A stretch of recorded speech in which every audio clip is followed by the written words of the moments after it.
Empresas sustentáveis, integrando marketing responsável e incentivos fiscais.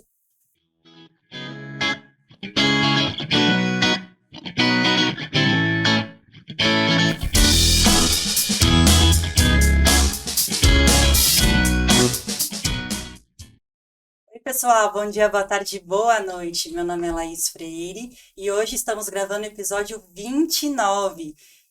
Na minha frente, as minhas fiéis escudeiras, Giovana Maregatti. Oi, Gi.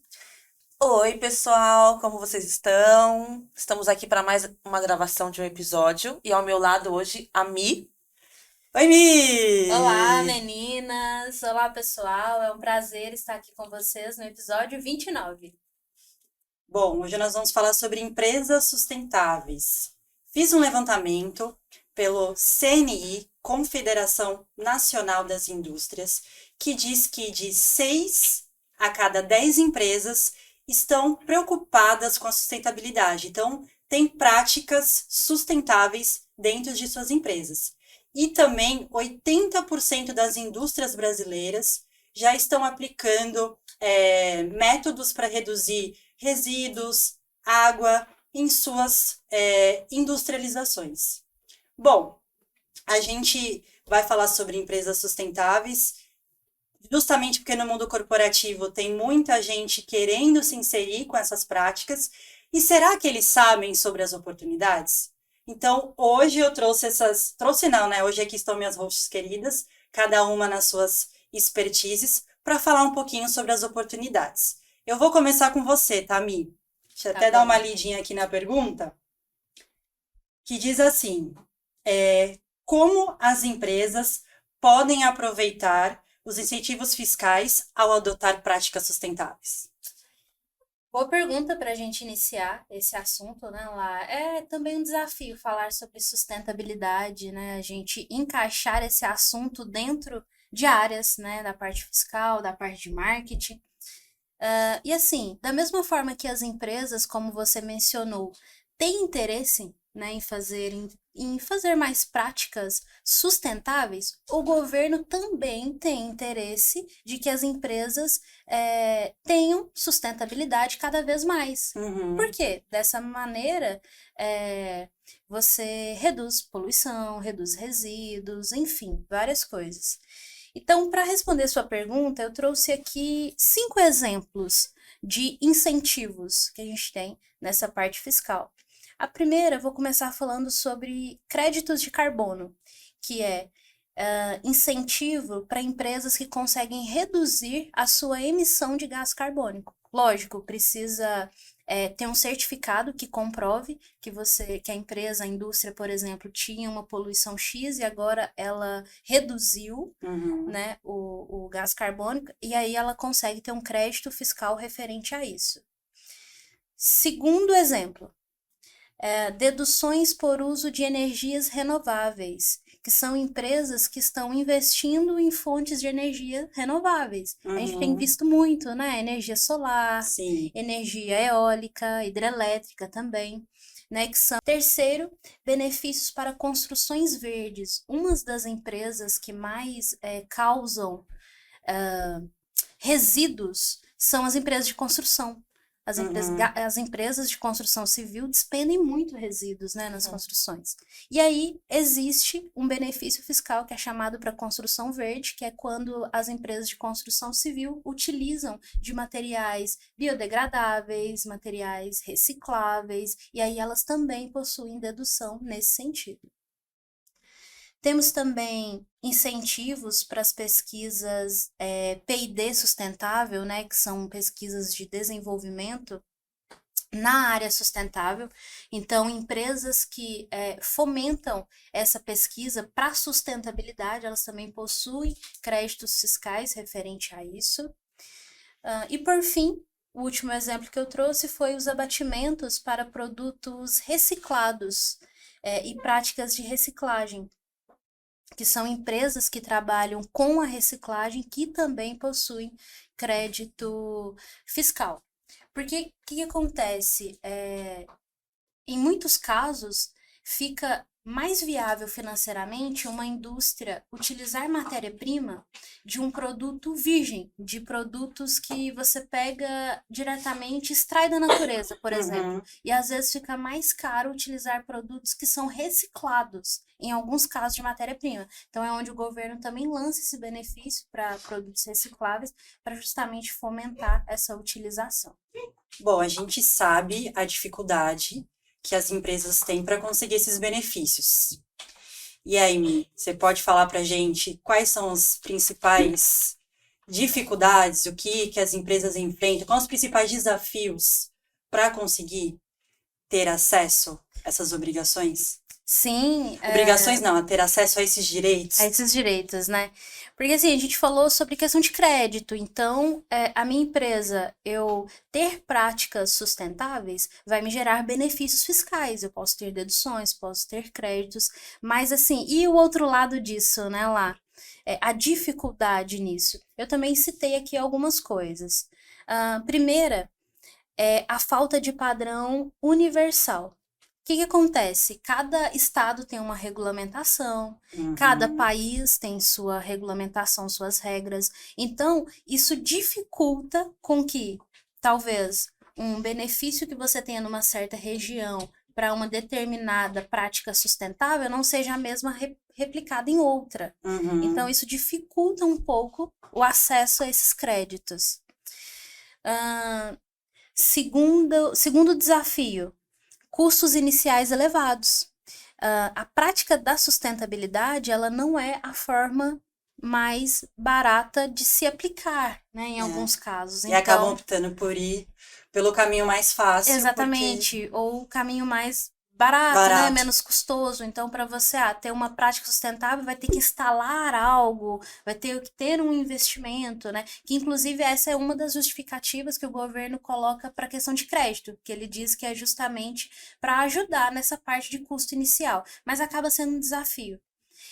A gente tem como exemplo a própria energia solar, né? Que tem sido muito falada, tem crescido muito no mercado de energia solar, e você tem ali uma economia financeira futura, você contribui com a sustentabilidade do país, porém você tem que ter um custo inicial, um investimento inicial. Tem que ver isso como um investimento. Investimento. Porque depois você vai ser compensado, né, Sim. por investir nessa tecnologia mais sustentável. Exato. Um outro desafio é exigências documentais.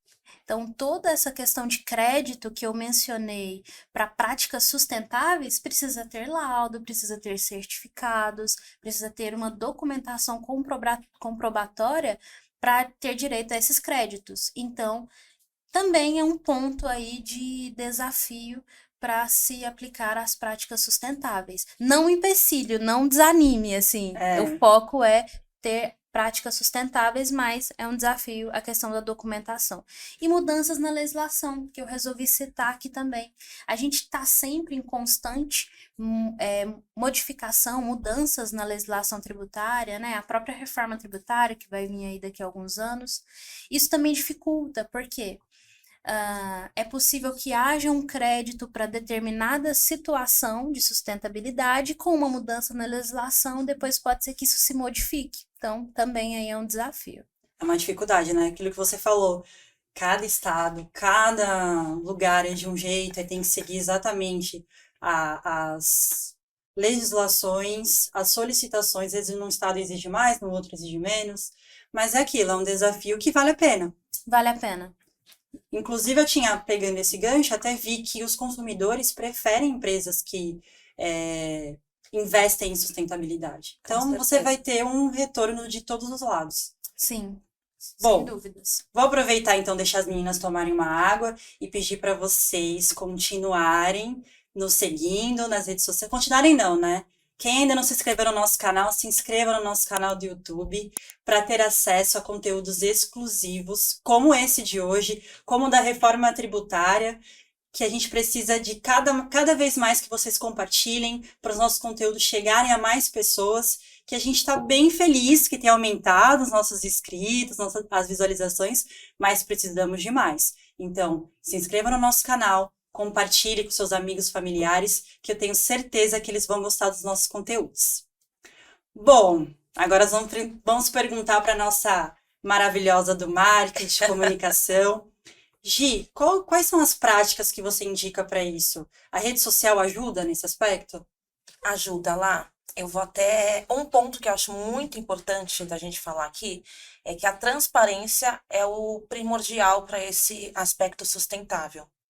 Então, assim, se você tem um ponto positivo de sustentabilidade dentro da sua empresa, o que vale é você divulgar isso. Então, assim, quanto mais você divulga, mais as pessoas conhecem tanto os seus fornecedores, os clientes, até mesmo os seus próprios funcionários. Eu acho que isso tem que abranger todo o público que você conversa. Então, assim, contar as histórias, por exemplo, eu comecei uma prática sustentável, é, tive essa ideia, à frente dessa ideia, depois segui para a execução e agora já tenho a ideia formada e já tenho em prática isso na minha empresa. Isso é muito legal da gente levar também para as redes sociais e para os sites da sua empresa. Porque é uma forma transparente de você se comunicar e é uma forma também de você conquistar até investidores para sua empresa. Porque até os investidores hoje estão de olho em quem faz práticas sustentáveis dentro da sua empresa. E você tem algum exemplo de empresas que adotam estratégia de marketing responsável? Tenho lá. Eu tenho até duas para citar aqui. São duas empresas conhecidíssimas, né? Uma é a Unilever e a outra é a Natura. Unilever, ela tem total a reputação dela, a abordagem que ela traz para a sustentabilidade é muito com as embalagens que elas produzem. E a Natura também, só que a Natura é em outro meio, né? É no meio de cosméticos. E elas são consideradas até uma das melhores empresas para se trabalhar no mundo, assim, né? Porque, além disso, a gente já com certeza viu, né?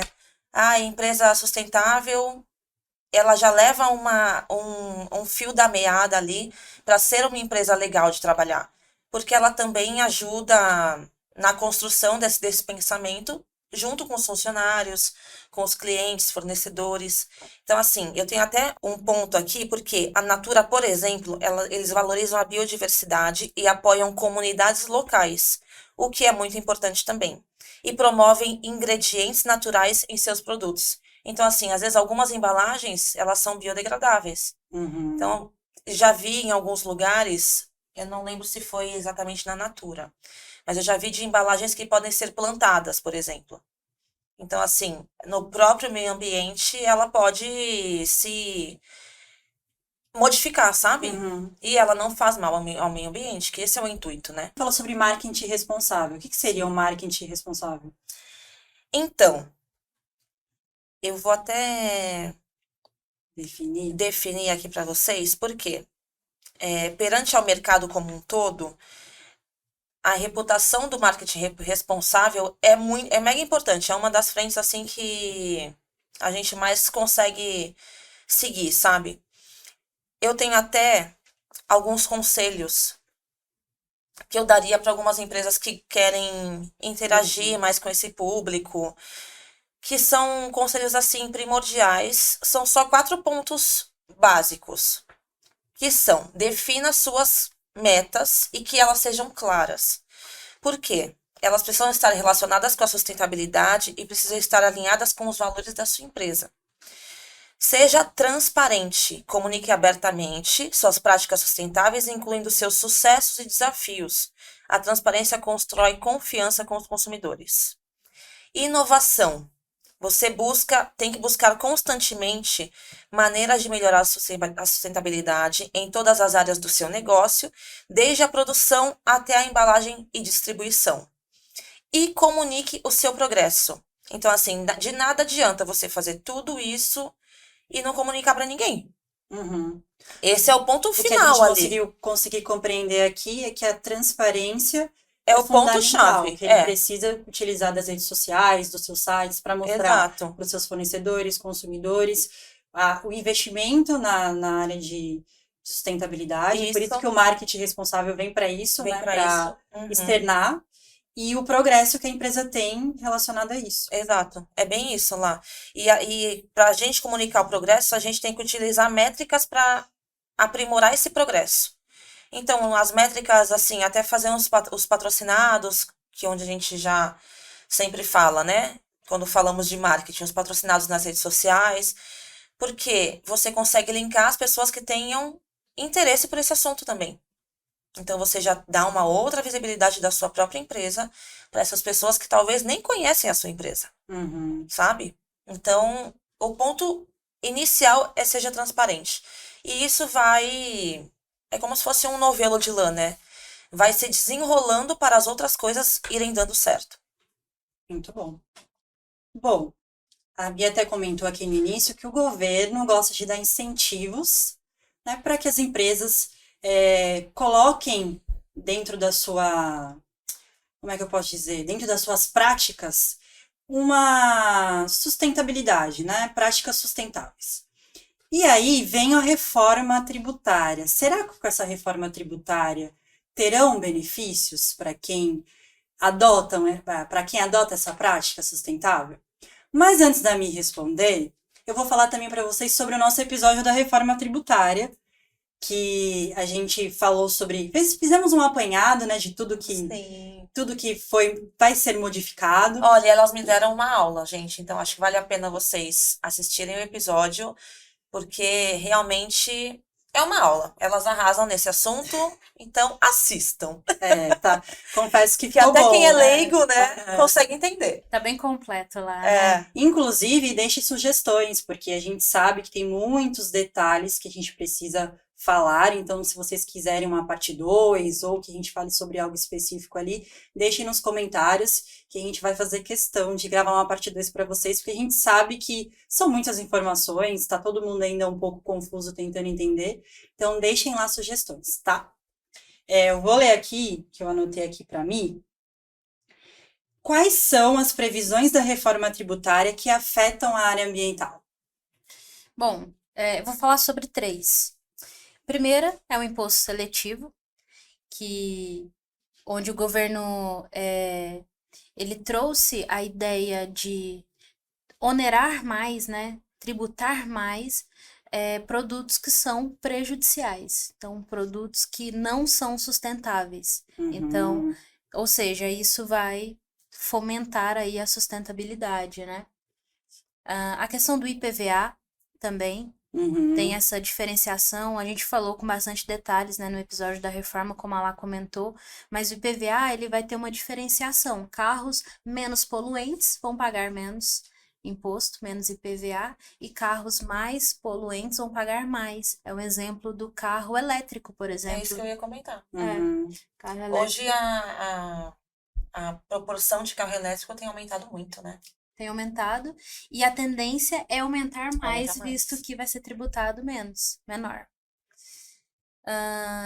E uma terceira coisa é a questão do crédito presumido, porque assim, hoje, no mundo, né, vamos dizer assim, um dos grandes desafios é a questão da quantidade de resíduos. Porque, olha, imagina só, pensa só no micro, vamos pensar só na nossa casa, a quantidade de resíduos que a gente despende Produz, todos os dias. A gente produz muito, né?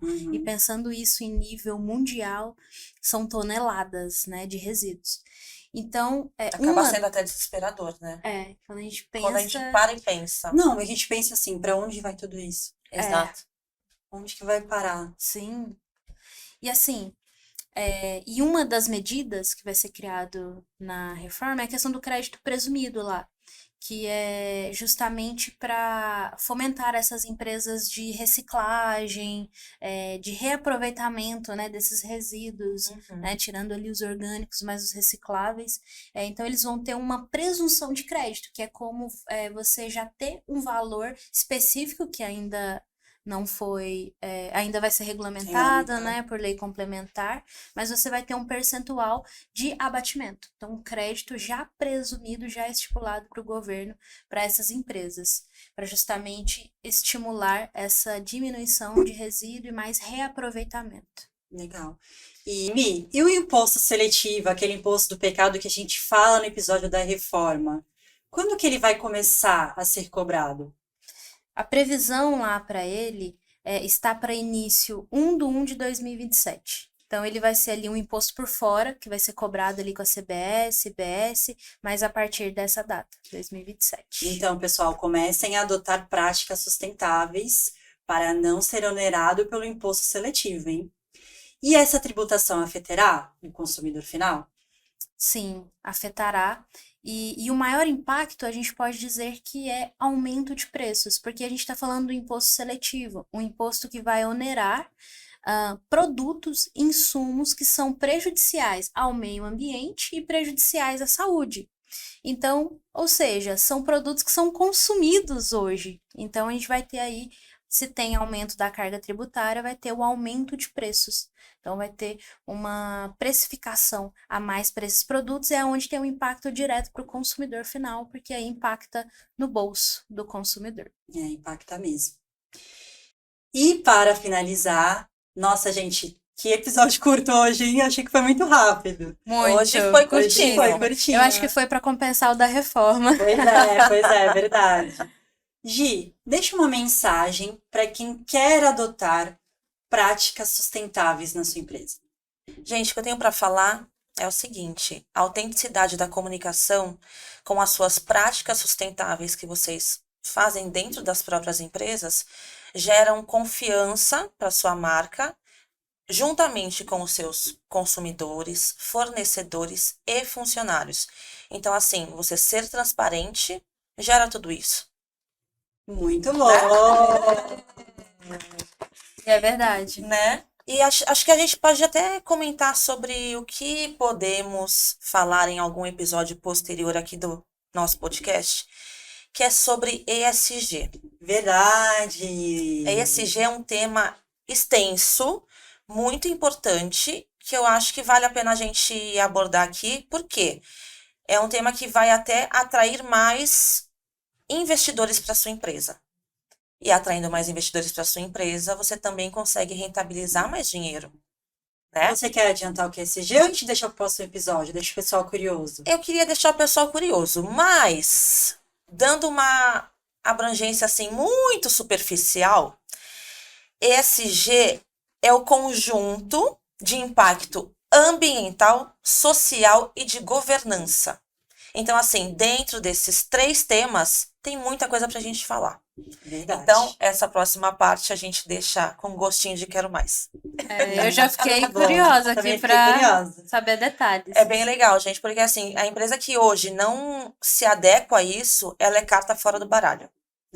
Por isso que é importante fazer um compliance, né? Que é Exato. contratar profissionais. Compliance nada mais é que você fique por dentro de todas as normas. Então, o profissional, ele vai avaliar a sua empresa e adequá-la às normas. E ESG é mais ou menos isso, né? Sim. Adequá-los às normas de sustentabilidade. Exato. Sustentabilidade de Social, social e de governança. Essas 3 frentes que são mega importantes para você ter mais investidor também na sua empresa. Lógico que isso traz mais credibilidade. Aquilo que você falou, para os investidores, para os consumidores e também para quem trabalha para sua empresa. E hoje em dia, esse departamento é um dos mais visados. Então, assim, até vaga de emprego está sendo muito mais visada quando se trata de ESG.